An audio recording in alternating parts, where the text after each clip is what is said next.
First of all तो मैं school का धन्यवाद करना चाहूँगा कि इन्होंने मुझे यहाँ पर आज बुलाया करियर डे के लिए। सेकंड ऑफ ऑल मैं भी इसी स्कूल का हूँ। एक टाइम पे मैं भी एक बैक बेंचर था। मैंने बहुत सारा मेरे करियर को लेके मैंने ज़्यादा सोचा नहीं था स्कूल के टाइम पे, बट मैंने 10th क्लास के बाद जब 11th स्टैंडर्ड ज्वाइन की, उसके बाद मैंने करियर के बारे में रिसर्चेस करना शुरू किया कि कौन कौन सी फील्ड्स होती है, कौन कौन से करियर्स होते हैं, क्या क्या अपॉर्चुनिटीज़ है, कौन कौन सी कॉलेजेस होती हैं। तो फिर मुझे करियर के बारे में पता चला आर्किटेक्चर। मैंने उसके बारे में फर्दर रिसर्च किया। मैंने इसकी कॉलेजेस को शॉर्टलिस्ट किया कि कौन कौन सी कॉलेजेस हैं मेरे आसपास जो ये कोर्सेज ऑफर करती हैं। इंडिया में कौन सी अच्छी कॉलेजेस है जो ये कोर्सेज ऑफर करती हैं, और अगर मैं एक आर्किटेक्ट बनता हूँ तो इसमें मेरे पास क्या करियर अपॉर्चुनिटी है। तो ये सब कुछ मैंने शॉर्टलिस्ट किया, मैंने इसके बारे में रिसर्च की, इसके बारे में पढ़ा, और तब मुझे समझ में आया कि architecture as a career is a good thing for me. तो मैं एक आर्किटेक्ट बन सकता हूँ, इसीलिए मैंने वो करियर चूज़ किया। आर्किटेक्चर करियर सिलेक्ट करने से पहले मैंने मेरा एप्टीट्यूड टेस्ट किया था, सेल्फ एप्टीट्यूड टेस्ट। उसमें मुझे architecture was also a compatible career. मुझे इसमें इंजीनियरिंग का भी ऑप्शन था, but engineering was not my cup of tea. तो इसीलिए मैंने इंजीनियरिंग को ना प्रेफर करके आर्किटेक्चर को प्रेफर किया। जब मैं छोटी स्टैंडर्ड्स में था, when I was in 4th 5th, I was aiming to become a doctor. मुझे छोटी एज में डॉक्टर बनना था, बट जैसे जैसे मैं बड़ा हुआ, जैसे जैसे क्लासेस बढ़ती गई, तो मुझे रियलाइज़ हुआ कि doctorate medicine as a profession is not suitable for me, because that is again not my thing. मैं उसमें अगर एक अच्छा प्रोफेशनल बन भी गया, बट मैं अपनी लाइफ उसको डेडिकेट नहीं कर पाऊंगा, because as a doctor you need to be very dedicated and you need to serve your kind of your entire life to the profession.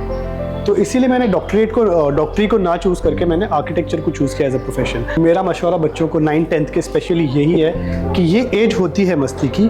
हमने भी बहुत मस्ती की है, हमने बहुत क्रिकेट खेला है, हमने भी बहुत बार स्कूल स्किप किया है, हमने भी हफ्ते में एक बार 2 बार छुट्टियां की है।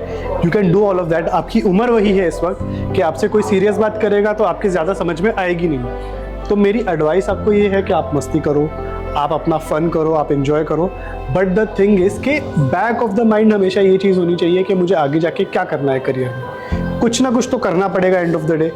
तो अगर आप अच्छी पढ़ाई करोगे, अच्छे मार्क्स लाओगे, तो आपके पास अपॉर्चुनिटीज़ और चांसेस और ऑप्शन ज़्यादा होंगे। That is what I was trying to say in the seminar also, कि ऐसा नहीं है कि आपको आर्ट सिलेक्ट करना है तो मैं कम पढ़ता हूँ, मेरे कम परसेंटेज में मेरा काम हो जाएगा।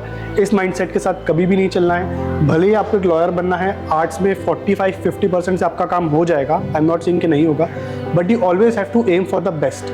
आप एम कीजिए कि आपके 90-95% के ब्रैकेट में परसेंटाइल आए हमेशा, so that you have more career options. बचपन में मेरा जो एस्पायरेशन था वो था कि I have to become a doctor, but जैसे जैसे मैं बड़ा हुआ वो चेंज होता गया and then I had to become an architect. मेरा पैशन भी था वो, but ultimately my profession change. तो ऐसा आपके साथ भी हो सकता है। ऐसा नहीं कि 10th में you are thinking of something, आप इंजीनियरिंग सोच रहे हो या आर्किटेक्चर सोच रहे हो या लॉ सोच रहे हो, तो अल्टीमेटली आप जाकर वही बनोगे।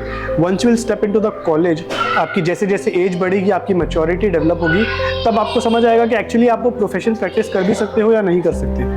तो उस पॉइंट ऑफ टाइम में आपके पास ऑप्शंस होने चाहिए। That is what I am trying to say. आपके परसेंटेज जितने ज़्यादा होंगे, आपके पास उतना ही डाइवर्स फील्ड ऑफ ऑप्शंस होगा। तो अगर उस पॉइंट के बाद आपको अपना करियर स्विच करना है, आपको अपना प्रोफेशन, आपका स्ट्रीम स्विच करना है, so you have a better opportunity. That is what I am trying to say. मस्ती कीजिए, हमने भी बहुत की है, but always be a bit serious in your life. अपने पेरेंट्स से डिस्कस कीजिए, अपने दोस्तों से डिस्कस कीजिए।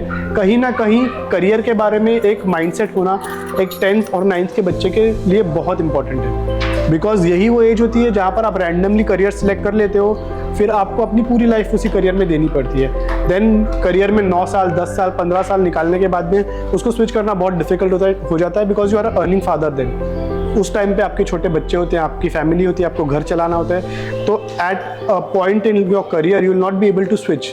आप स्विच नहीं कर पाएंगे 10-15 साल बाद में। तो आपको बेसिकली ये देखना है कि कौन सा करियर, कौन सा प्रोफेशन है जो मैं कंफर्टेबली प्रैक्टिस कर पाऊंगा थ्रू आउट माई लाइफ।